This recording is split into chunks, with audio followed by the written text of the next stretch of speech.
जो लोग ज्यादा सोचते हैं उन्हें एक कहानी सुनाता हूँ। ये कहानी पूरा सुन लिए तो चिंता करना छोड़ दोगे, तो सुनो। एक छोटे से गांव में आरव नाम का व्यक्ति रहता था। आरव बहुत मेहनती था, लेकिन उसकी एक आदत उसकी शांति छीन चुकी थी, बेहद चिंता करना।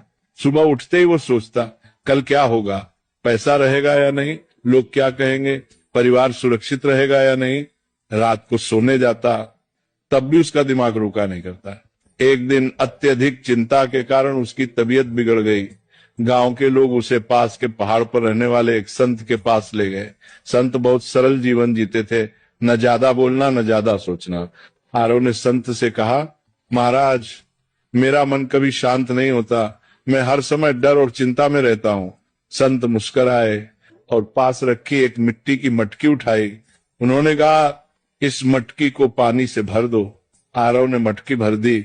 फिर संत बोले, अब इसे सिर पर रखो और चलो, लेकिन एक शर्त है, अगर एक बूंद भी गिरी तो तुम असफल हो जाओगे।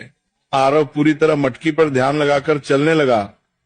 रास्ते में लोग उससे बातें करते रहे, आवाजें आती रही, लेकिन आरव ने कुछ नहीं सुना।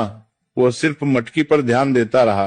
कुछ देर बाद संत ने कहा, रुको, अब बताओ रास्ते में कितने लोग मिले। आरव बोला, महाराज, मुझे कुछ पता नहीं, मैं तो बस मटकी बचाने पर ध्यान दे रहा था। संत ने शांत स्वर में कहा, यही संत होने की शुरुआत है। जब ध्यान जरूरी चीज पर होता है तो बेकार की आवाजें अपने आप चुप हो जाती हैं। तुम्हारी चिंता इसलिए है क्योंकि तुम उन चीजों पर ध्यान दे रहे हो जो अभी हुई ही नहीं।